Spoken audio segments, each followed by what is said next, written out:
आज हम लोग बेस थ्योरम करेंगे मैथ्स का क्लास 12 और हम लोग शॉर्ट ट्रिक्स करेंगे। तो यहाँ पर एक क्वेश्चन है, एग्जाम्पल का क्वेश्चन है, 2 बार आया भी हुआ है, तो एकदम शॉर्ट ट्रिक्स। तो सबसे पहले हम लोग क्या करेंगे, जैसे दिया हुआ है कि ए बोल्ट फैक्ट्री 3 मशीन है और एक मशीन में से 25% मैन्युफैक्चर होता है, दूसरा से 35%, तीसरा से 40%। ठीक, तो पहले तो हमें फैक्ट्री चूज करना पड़ेगा, ये मशीन चूज करना पड़ेगा और मशीन से फिर यहाँ पर उसमें से डिफेक्टिव बोल्ट्स प्रोड्यूस होता है। तो पहला जो मशीन है उसमें से 5% आपका डिफेक्टिव है, सेकंड मशीन से 4% डिफेक्टिव है और थर्ड मशीन से 2% डिफेक्टिव है। तो एक बोल्ट हमने ड्रॉ किया है और what is the probability that it is by machine B. तो जितने भी डिफेक्टिव बोल्ट का प्रोबेबिलिटी होगा वो सारा का सम नीचे करेंगे और उन्हीं में से जो probability of the defective bolt जो बी का होगा उसको हमने ऊपर में लिखेंगे। तो सिंपल, पहले हम लोग defective bolt from machine A, so defective bolt from machine A, तो पहले मशीन ए को चूज करना पड़ेगा, दैट इज 25/100, और फिर उनमें से डिफेक्टिव चूज करना पड़ेगा। तो डिफेक्टिव का प्रोबेबिलिटी हो जाएगा 5/100। तो जो होगा सर, फिर मशीन बी, इसका वैल्यू हो जाएगा आपका 35/100। पहले मशीन बी को चूज करेंगे और उनमें से defective bolt, that is going to be 400/100। फिर पी सी आपका हो जाएगा, पहले हम इसको मशीन सी को चूज करेंगे जिसका प्रोबेबिलिटी हो जाएगा 40/100 और उनमें से डिफेक्टिव दैट इज 2/100। तो P A P B B C निकलना है और हमें पी बी का रिक्वायर्ड प्रोबेबिलिटी जो है उनमें आपको चाहिए कि जो डिफेक्टिव बोल्ट है वो बी से आना हो। तो क्या करेंगे, तीनों को ऐड कर देंगे और वो हो जाएगा मेरा सैंपल स्पेस और मेरा जो इवेंट होगा वो पीबी हो जाएगा। तो आपका बेस थ्योरम का उतना ज़्यादा फॉर्मेलिटीज का जरूरत नहीं है, आपका रिक्वायर्ड प्रोबेबिलिटी हो जाएगा, ये पीबी को ऊपर लिखिए 35/100 इंटू 4/100 और नीचे ये सारे को ऐड कर दीजिए। ठीक है, तो इसको कैंसिल करेंगे, 25 4 5 20, तो ये हो जाएगा 1/80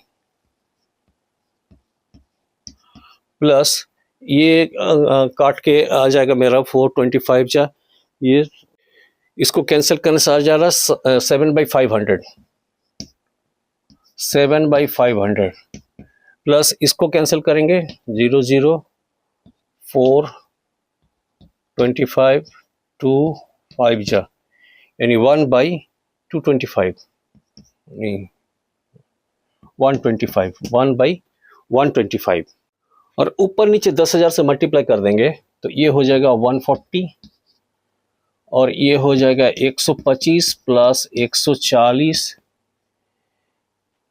प्लस 80।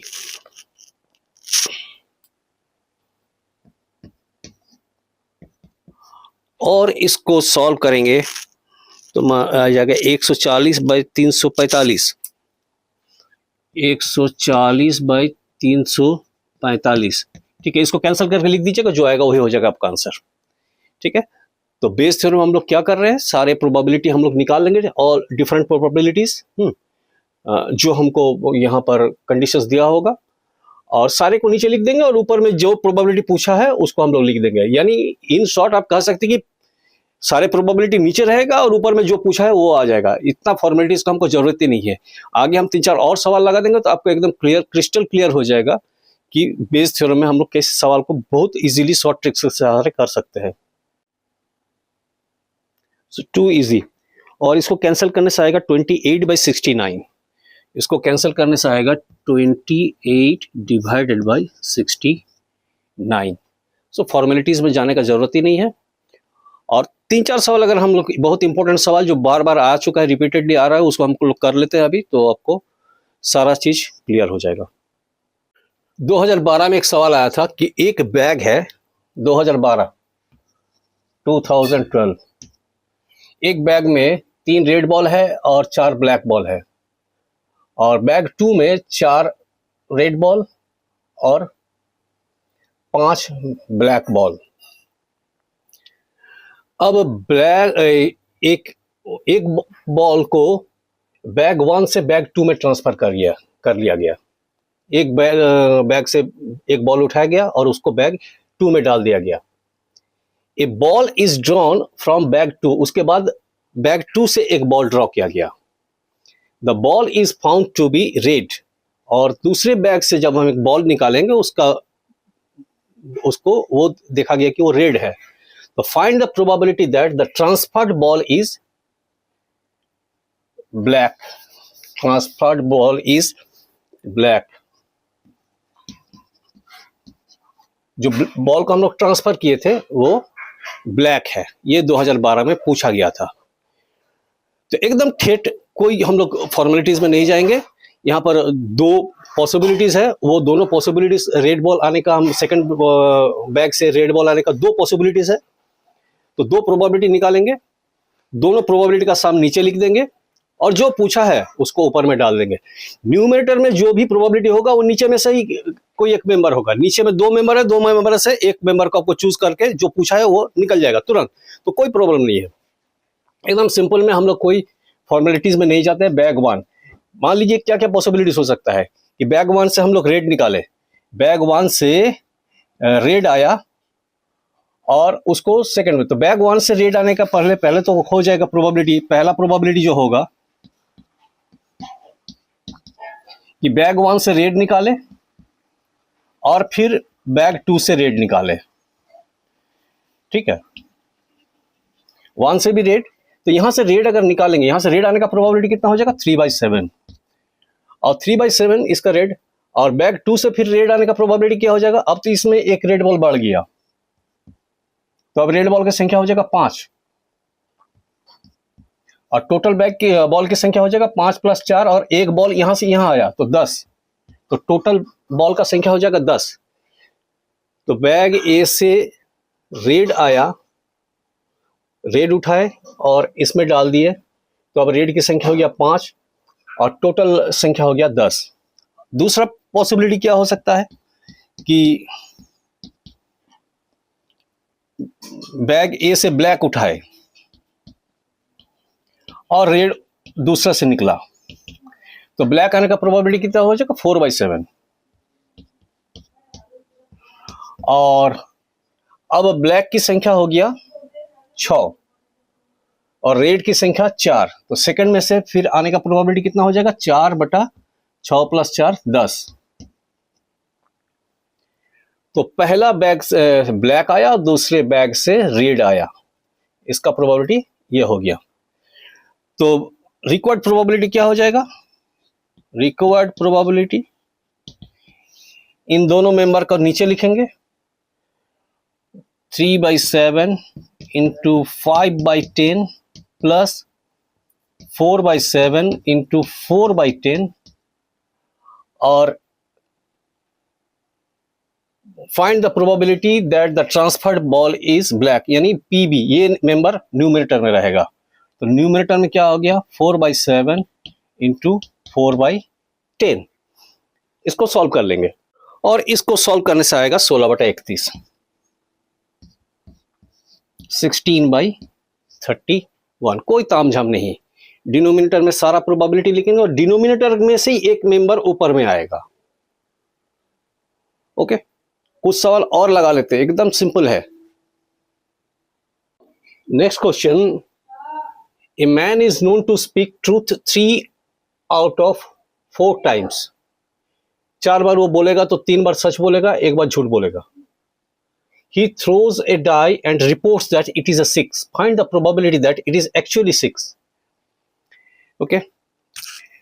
तो सही में ही वो 6 है। तो एक तो ये है कि 6 आने का कैसे कैसे क्या क्या प्रोबेबिलिटी हो सकता है, ठीक है। 6 आने का प्रोबेबिलिटी क्या क्या हो सकता है कि आदमी ने सच बोला, 6 आया, सच बोला और 6 भी आया और 6 आया, 6 appears।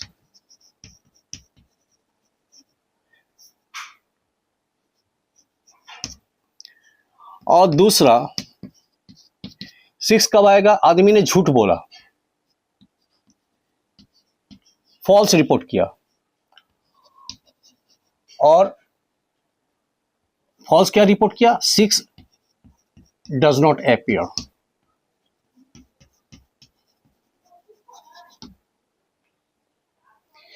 अगर आदमी झूठ बोलता है कि नहीं 6 नहीं गिरा है, और वो बात झूठ है, मतलब 6 गिरा है, तो हमें 6 आने का ही प्रोबेबिलिटी निकालना है, ठीक है। और सच में 6 आने का प्रोबेबिलिटी हमको इन दोनों प्रोबेबिलिटी में से फाइंड करना है। तो हमने क्या बोला कि नीचे सारा प्रोबेबिलिटी होगा और ऊपर में जो प्रोबेबिलिटी हमको पूछ रहा है उसको होगा। ये नहीं, ए और बी दो ही पॉसिबिलिटीज है 6 आने का। एक तो 6 आया और सच बोला, और 6 नहीं आया, झूठ बोला, मतलब 6 आया। ये चीज आपको ध्यान देना पड़ेगा। 6 नहीं आया, आदमी की जगह और झूठ बोला कि नहीं 6 नहीं आया, इसका मतलब क्या? 6 आया है। तो 6 आने का 2 तरीका है, एक तो सही सच बोला कि 6 आया, और एक जाके झूठ बोलता है कि नहीं 6 नहीं आया। तो झूठ अगर बोलता है कि 6 नहीं आया मतलब 6 आया, तो 6 2 तरीके से आ सकता है। तो रिक्वायर्ड प्रोबेबिलिटी देखिए, कोई तामझाम में नहीं जाएंगे। रिक्वायर्ड प्रोबेबिलिटी, पहला कि सच बोला, सच बोलने का प्रोबेबिलिटी 3/4, और 6 आने का प्रोबेबिलिटी 1/6। प्लस क्या होगा कि झूठ बोला, तो अगर सच बोलने का प्रोबेबिलिटी 3/4 है, तो झूठ बोलने का प्रोबेबिलिटी 1 - 3/4, दैट इज 1/4। तो 1 - 3/4 दैट इज 1/4 झूठ बोलने का प्रोबेबिलिटी। और 6 नहीं आया, 6 नहीं आने का प्रोबेबिलिटी कितना हो जाएगा? 6 नहीं आया मतलब 1 2 3 4 5, 5/6, यानी झूठ बोला और 6 नहीं आने का प्रोबेबिलिटी ये है। ध्यान से देखिए, झूठ बोला और 6 नहीं आया, इसका मतलब 6 आया है, और सच में 6 है, तो इन दोनों में से एक मेंबर ऊपर में होगा। तो सच में 6 वाला जो है ये मेंबर ऊपर में जाएगा। तो 3/4 इंटू 1/6। ओके, सो नीचे सब में 24 है, तो 24 कैंसिल हो जाएगा, ऊपर हो जाएगा 3, और नीचे क्या हो जाएगा? नीचे हो जाएगा 3 + 5 8। ये हो गया आपका आंसर। Short tricks. एक एनसीईआरटी एग्जाम्पलर का सवाल है। बैग 1 में 3 रेड बॉल है, बैग 2 में 2 रेड 1 व्हाइट, बैग 3 में 3 व्हाइट। फाइन। और व्हाइट बॉल निकालने का प्रोबेबिलिटी है, तो व्हाइट बॉल निकालने का तीनों बैग से हम लोग प्रोबेबिलिटी पहले निकाल लेते हैं। फाइन। और find the probability that it is from bag 2 and bag 3। अच्छा, बैग चूज करने का प्रोबेबिलिटी है बैग i = i/6, यानी बैग 1 का प्रोबेबिलिटी हो जाएगा 1/6, बैग 2 का प्रोबेबिलिटी 2/6, और बैग 3 का प्रोबेबिलिटी 3/6। फाइन। तो देखिए, पहला प्रोबेबिलिटी PA, पहला मेंबर है इसका। हाँ, बैग 1 इसका प्रोबेबिलिटी है 1/6, यहां से मिल जाएगा, i/6 है, तो 1 का 1/6। और इसमें से व्हाइट बॉल, इसमें व्हाइट बॉल है ये नहीं है, तो यानी 0 टोटल बॉल 3 है। ठीक, यहां पर 3 मेंबर होगा डिनोमिनेटर में। Short tricks. सो बैग 2 का प्रोबेबिलिटी 2/6, और इसमें व्हाइट बॉल की संख्या 1/3, टोटल बॉल 3 है। बैग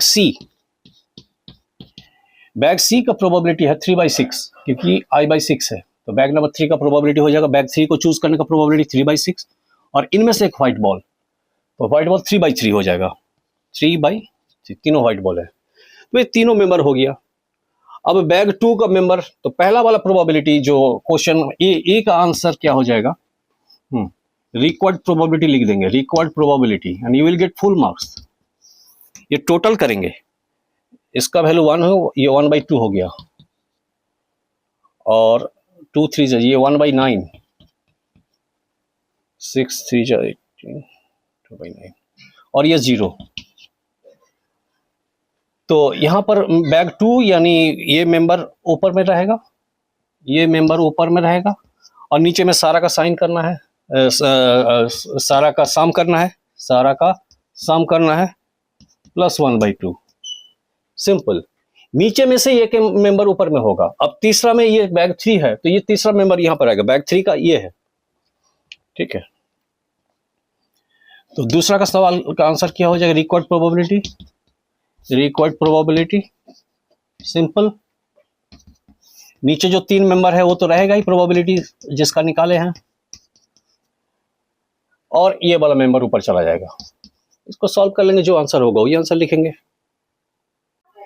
और एक क्लास ये बेस थ्योरम का ही एक स्पेक्टेकुलर सवाल एनसीईआरटी का। किसी सोसाइटी में एक डिजीज है और 0.1% के पास ही वो डिजीज है, और जब वो टेस्ट कराने के लिए जाता है तो 99% वो लैब करेक्ट रिजल्ट देता है, लेकिन 0.5% में वो इनकरेक्ट रिजल्ट देता है। तो आपको डिजीज होने का प्रोबेबिलिटी पता करना है, और जबकि वो एक्चुअली डिजीज उसमें है। तो 2 पॉसिबिलिटीज है, 2 प्रोबेबिलिटी मिल सकता है हमको डिजीज होने का। पहला कि एक जो है प्रोबेबिलिटी होगा, और हम लोग बोले हैं कि बेस थ्योरम में हम लोग खाली लैंग्वेज पे जाएंगे और फॉर्मूला पे नहीं जाएंगे। एक तो क्या है कि रीडिंग रिपोर्ट करेक्ट आ गया, करेक्ट रिपोर्ट आ गया, और डिजीज है, करेक्ट रिपोर्ट आ गया। और कैसे डिजीज हो सकता है? देखिए, दूसरा तरीका भी हो सकता है कि रिपोर्ट फॉल्स आ गया और बता रहा है कि वो हेल्दी है, इसका मतलब भी डिजीज है। तो 2 प्रोबेबिलिटी है। रिक्वायर्ड प्रोबेबिलिटी क्या हो जाएगा? रिक्वायर्ड प्रोबेबिलिटी एकदम शॉर्ट ट्रिक्स, नीचे में दोनों आ जाएगा, 2 ही पॉसिबल प्रोबेबिलिटी संभव है, और तीसरा प्रोबेबिलिटी आएगा नहीं, PA + PB, और ऊपर में करेक्ट रीडिंग और डिजीज, यही पूछा है। तो ऊपर में ऊपर वाला प्रोबेबिलिटी हो जाएगा PA, ये आपका हो जाएगा। तो PA निकाल लेते, PA का वैल्यू कितना हो जाएगा? PA का वैल्यू हो जाएगा, देखिए सिंपली, लेकिन कैलकुलेशन आपको करना पड़ेगा। PA क्या हो जाएगा कि करेक्ट रीडिंग कब देता है? 99% केसेस में, तो 99/100 इसका प्रोबेबिलिटी, करेक्ट रीडिंग का प्रोबेबिलिटी। एंड डिजीज है, तो डिजीज कितना परसेंट का है? 1% का, तो 0.1 डिवाइडेड बाई 100, तो ये निकल गया। तो हो गया 99 भाई, ये 1000 और 100, तो हो गया 5 0 आ जाएगा, फाइन। और दूसरा होगा, इसको थोड़ा सा नीचे कर देते हैं, दूसरा फॉल्स रिपोर्ट आ गया। तो फॉल्स रिपोर्ट का प्रोबेबिलिटी 0.5%, दैट इज 0.5/100 इनटू, और डिजीज हेल्दी है, तो हेल्दी होने का प्रोबेबिलिटी कितना है? कितना परसेंट डिजीज है? 0.1%, तो 99.9% लोग हेल्दी है, तो 99.9/100, ओके। सो ये हो जाएगा 5 × 999 डिवाइडेड बाई, यहाँ 1 0 आ जाएगा, यहाँ 1 0 आ जाएगा, तो 1 2 3 4 5 6 0 हो जाएगा। तो डिनोमिनेटर में PA + PB लिखेंगे, और ऊपर में लिखेंगे PA, ऊपर में लिखेंगे PA। तो ये जो होगा, ये हमको एक्चुअल जो वैल्यू पूछा है वो निकल जाएगा इससे, ओके। इसको कैलकुलेट करके हम लोग देखते हैं कितना आता है। तो ऊपर नीचे हम लोग, यहाँ नीचे 10⁶ है, तो 10⁶ से ऊपर नीचे मल्टीप्लाई कर देते हैं।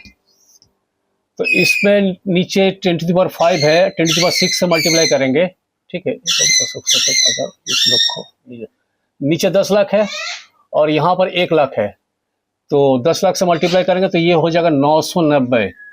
10 लाख से ऊपर नीचे मल्टीप्लाई करते हैं, 4 5 6, ऊपर नीचे 1 2 3 4 5 6, तो इसको करेंगे तो ये भी 990 हो जाएगा, क्योंकि इसमें एक जीरो कम है, यहाँ 5 जीरो है और 6 जीरो से मल्टीप्लाई कर रहे हैं, और यहाँ 6 जीरो है, यहाँ भी 6 जीरो है, तो इतना ही होगा 5999, तो 4995 आ गया।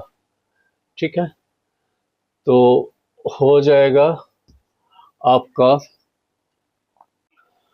सो कैलकुलेट करने से आ रहा 990 बाई 4985, तो ये पहले तो 5 से कट जाएगा, और 9 5 14 22 55 और 9 से भी कट जाएगा।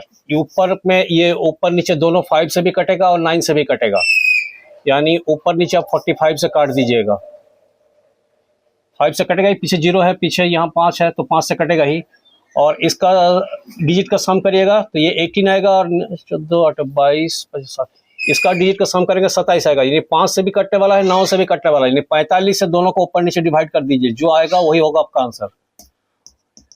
45 से दोनों कट जाएगा, ऊपर से भी, ऊपर वाला भी कट जाएगा, नीचे वाला भी कट जाएगा, तो जो होगा वही हो जाएगा आंसर। ओके, हम लोग क्या पाए कि बेस थ्योरम को हम लोग रिप्लेस कर सकते हैं बिल्कुल शॉर्ट मेथड में। क्या करेंगे, डिफरेंट प्रोबेबिलिटीज जो है वो हम लोग निकाल लेंगे, वो सारे प्रोबेबिलिटीज डिनोमिनेटर में लिखेंगे, और जो प्रोबेबिलिटी पूछा है डिनोमिनेटर में ही जो प्रोबेबिलिटीज निकालेंगे उन्हीं में से एक मेंबर ऊपर में होगा।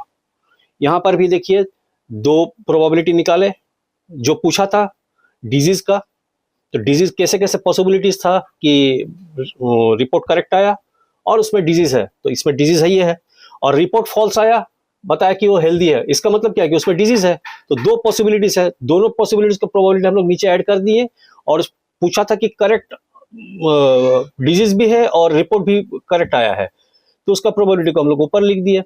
तो नीचे में ही अगर 3 मेंबर हो 4 मेंबर हो प्रोबेबिलिटीज का, वो सारे नीचे लिख देंगे और सम कर देंगे, और जो प्रोबेबिलिटी पूछा है उसको ऊपर में लिख देंगे। कोई आपको फॉर्मेलिटीज में जाने का जरूरत नहीं है, P E by A into E, all these things, no need, you can do it directly taking much less time.